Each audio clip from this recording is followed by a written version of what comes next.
आज हम तुम लोग को आवेदन लिखने के लिए सिखाएंगे। ठीक, तो आवेदन देखो कि एक ही स्ट्रक्चर है आवेदन का।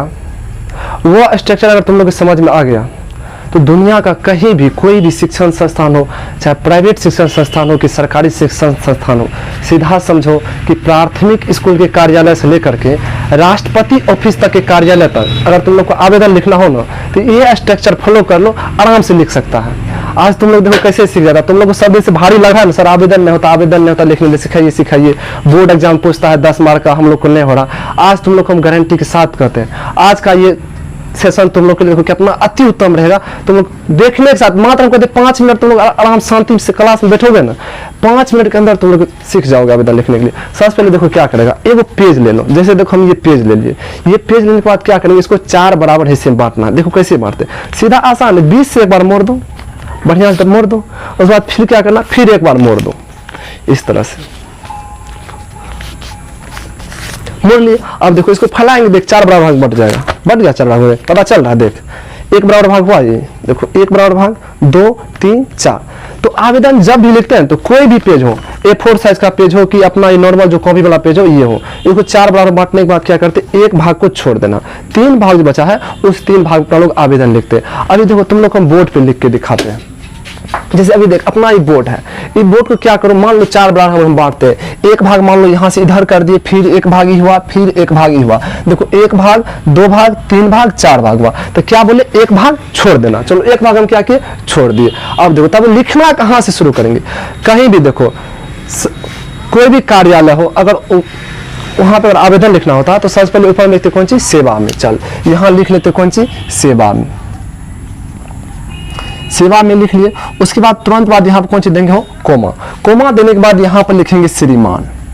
श्रीमान श्रीमान लिखने के बाद देख अब यहाँ पे कौन सी लिखेंगे, अब यहाँ पे देख सबसे बड़ी बात है यही समझना कि अगर हम अपने स्कूल में लिख रहे तो स्कूल में क्या होता है, प्रधानाध्यापक होता है, तो यहाँ पे लिखेंगे सेवा में श्रीमान प्रधानाध्यापक महोदय। अगर हम मान लो प्रखंड विकास पदाधिकारी के पास लिख रहे हैं तो वहाँ पे लिखेंगे श्रीमान प्रखंड विकास पदाधिकारी महोदय। अगर मान लो मुख्यमंत्री के पास लिख रहे हैं तो लिख लेंगे श्रीमान मुख्यमंत्री महोदय। अगर मान लो देश के प्रधानमंत्री के पास लिख रहे हैं तो लिख देंगे यहाँ कौन सी, श्रीमान प्रधानमंत्री महोदय। यानी जिसके पास लिखना हमको आवेदन, उसका यहाँ पे संस्था यानी उसका जो कार्यालय, उस कार्यालय का जो पदाधिकारी जो प्रबंधक होता है उसको यहाँ पे दर्शन इंगित होना चाहिए, यहाँ पे वो चीज लिखना। जैसे अभी मान लो हम लिखते हैं अपना स्कूल के प्रधानाध्यापक के पास आवेदन, तो यहाँ पे तब क्या लिखेंगे, श्रीमान प्रधानाध्यापक महोदय।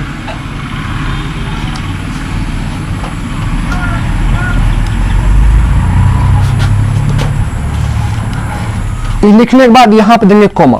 अब देखिए जस्ट इसके नीचे से, इसके सामने से इस एड्रेस लिखेंगे, कहाँ के प्रधानाध्यापक के पास लिख रहे हैं या कहाँ के मुख्यमंत्री या कहाँ के शिक्षा मंत्री, जिस ऑफिस को हम लिख रहे हैं आवेदन उस ऑफिस का एड्रेस लिखना। अभी तो ऐसा हम लिख रहे हैं प्रधानाध्यापक महोदय को, तो अब कहाँ के प्रधानाध्यापक, अभी मान लो कि विजन स्टडी सेंटर के प्रधानाध्यापक के पास आवेदन लिख रहे हैं तो वहां का एड्रेस देंगे। तो वहां का एड्रेस यहाँ पे लिखेंगे कौन सी, vision study centre Bishanpur Saharsa.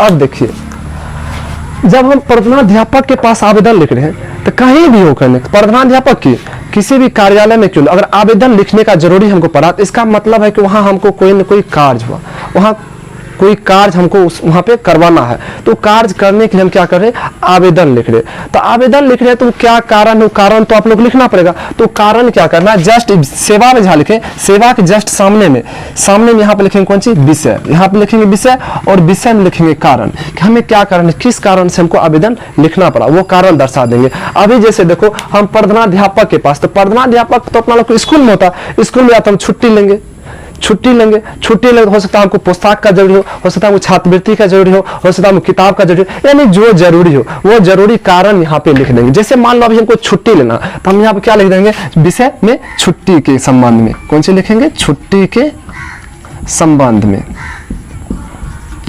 छुट्टी के संबंध में लिख लिए, यहाँ पे कोमा देंगे। अब देखिए यहाँ पे जब हम स्कूल में जब लिखते हैं तो स्कूल को जब हम आवेदन लिखते हैं यहाँ पर हम द्वारा लिखते हैं, इसलिए द्वारा लिखते हैं क्योंकि देखिए स्कूल में क्या होता है, अपना लोग को है प्रधानाध्यापक सर जो है वो उतना नहीं जानते, क्यों? क्योंकि क्लास तो लेते हैं रेगुलर, उसको तो अपना स्कूल चलाने से उसको टाइम में तो क्लास क्या लेंगे, हो सकता है कभी कभार वो क्लास भी लेते हैं तो आपसे वो अच्छा तरह से आपको नहीं जान पाते हैं। आपको अच्छा तरह से कौन जानते हैं? तो आपका वर्ग शिक्षक, आपका वर्ग शिक्षक अच्छा तरह से जानते हैं, तब ना वर्ग शिक्षक ही क्या करते हैं, आपका वो आवेदन एक्सेप्ट करते हैं, क्योंकि वो आपको अच्छा तरह से जानते हैं कि बच्चा रेगुलर स्कूल आते हैं, क्या करते हैं नहीं करते आपको, इसीलिए वही छुट्टी देने का काम करते हैं। और तो इसलिए यहाँ पे लिखते हैं द्वारा वर्ग शिक्षक महोदय,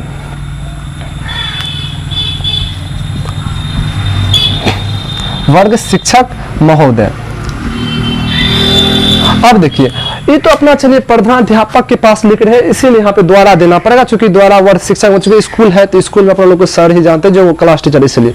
अब किसी ऑफिस में हम लिखेंगे, मान लीजिए हम प्रखंड विकास पदाधिकारी के पास लिख रहे हैं, या मान लीजिए हम जिला स्तर पे हम किसी पदाधिकारी के पास लिख रहे हैं, या मुख्यमंत्री किसी के पास लिख रहे हैं आवेदन, या थाना प्रभारी के पास लिख रहे हैं आवेदन, तो वहां पे क्या करना, वहां पे द्वारा नहीं देना, क्योंकि वहां पे हम किसी के थ्रू आवेदन नहीं देंगे, वहां पे जो आवेदन देंगे हम डायरेक्ट जा करके देंगे, इसीलिए वहां पे क्या करेंगे, वहां पे द्वारा लिखना नहीं है। अब देखिए यहाँ तक लिखने के बाद तो हम क्या करते हैं, जस्ट इसके सामने हम लिखते हैं कौन सी, महाशय, कौन सी लिखते हैं यहाँ पे, महाशय, यहाँ पे देंगे महाशय, महाशय लिखने के बाद यहाँ पे देंगे कोमा, यहाँ पे देंगे कोमा, क्योंकि देखिए अभी महाशय कोमा दिया, इसके बाद शुरुआत क्या करें। अब देखिए आवेदन जो लिखते हैं तो हम किसी से किसी प्रकार का हमको कोई कार्य करना, किसी ऑफिस में हम जाते हैं तो आवेदन इसलिए लिखते हैं क्योंकि वहां पर हमको किसी तरह की समस्या होता है, उस समस्या को क्या करना, उससे समाधान करवाना होता। तो समाधान तो कोई आप जाइएगा मतलब पूरा ऐसे मतलब जो जाता है बल के प्रयोग की जरूरत, ऐसे में थोड़ी करिएगा, किसी से भी कोई काम करवाना होता है तो वहां पर नम्रता से विनम्रता से काम होता है।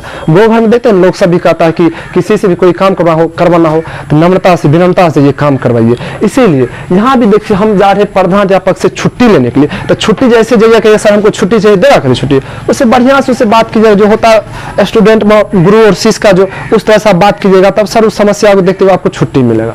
इसलिए यहाँ पे सर क्या हमको विनम्रता पूर्वक उससे मतलब छुट्टी के लिए आग्रह करना पड़ता है। तो अब देखिए यहाँ से क्या करना है, कैसे शुरुआत करते हैं, यहाँ पे सीधा लिखना है कि सविनय, क्योंकि अपना लोग की लैंग्वेज में लगना चाहिए कि हाँ सर से हम कौन सी अनुनय विनय कर रहे हैं हमको छुट्टी लेने के लिए, क्योंकि सर से हमको काम करवाना है, छुट्टी लेना है, तो छुट्टी लेना तो इसी थर में दे देगा, इसलिए अनुनय विनय थोड़ा सा नम्रता दिखाना पड़ेगा। तो लिखेंगे सविनय निवेदन पूर्वक, निवेदन पूर्वक कहना है कि हमें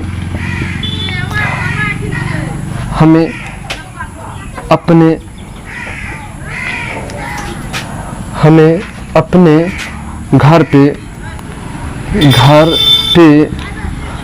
कुछ जरूरी कार्य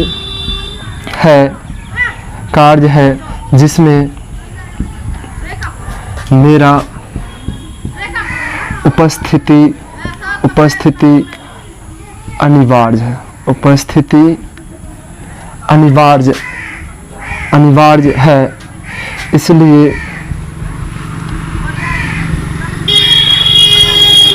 श्रीमान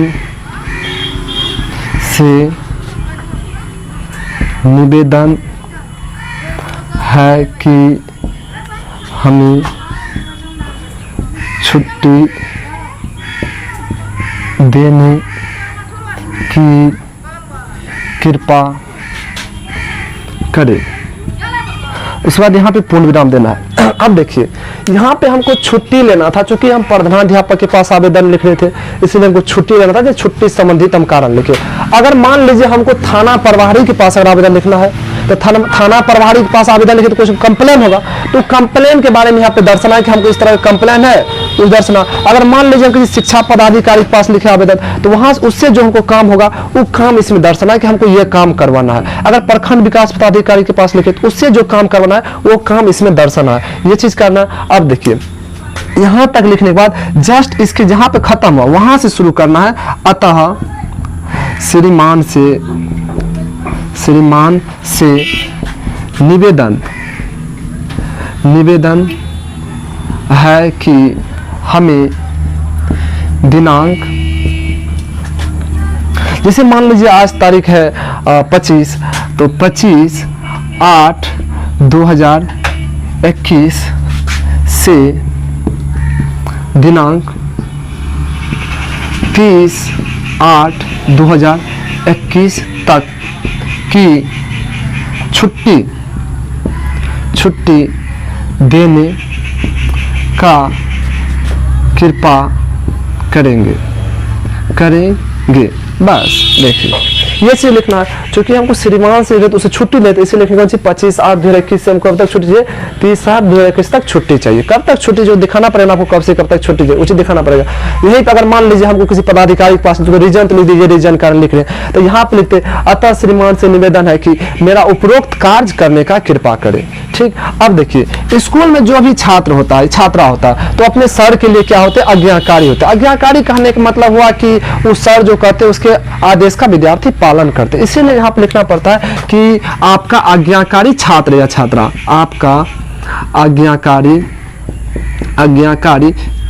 छात्र, अगर लड़का होगा तो लिखेंगे छात्र, अगर लड़की होगी तो लिखेगी छात्रा। उसके बाद क्या करते हैं, यहाँ पे अपना नाम लिखते हैं, नाम लिखेंगे यहाँ पे। उसके बाद यहाँ पे अपना लिखेंगे कौन सी, रोल नंबर लिखेंगे। पहले वर्ग लिख लीजिए, वर्ग लिखेंगे, रोल नंबर लिखेंगे। उसके बाद क्या लिखेंगे, ज़्यादा से ज़्यादा लिखिए तो अपना पिताजी का नाम लिख दीजिए, घर लिख दीजिए, बस। उसके बाद क्या करना, जिस दिन आप सर को आवेदन दे रहे उस दिन का यहाँ पे दिनांक लिख दीजिए, दिनांक लिख करके बस दे दीजिए आराम से। बस आवेदन देखिए कुछ नहीं, बस इतना तो आप लोग याद कर लीजिए। सिर्फ क्या करना है, किसी भी पदाधिकारी के पास में सिर्फ विषय चेंज करना है, विषय चेंज कर लीजिए, जो कारण से आप आवेदन वो चेंज कर लीजिए और जिसको लिख रहे वो वहाँ पे लिख दीजिए। बस उसका यहाँ पे एड्रेस लिख दीजिए, यहाँ पे उसका कारण दर्शा दीजिए, बस यहाँ पे लिख दीजिए उपरोक्त कार्य करने कृपा करे। बस ये सब चीज लिख कर आराम से आवेदन दे दीजिए, बस इसमें कुछ नहीं है।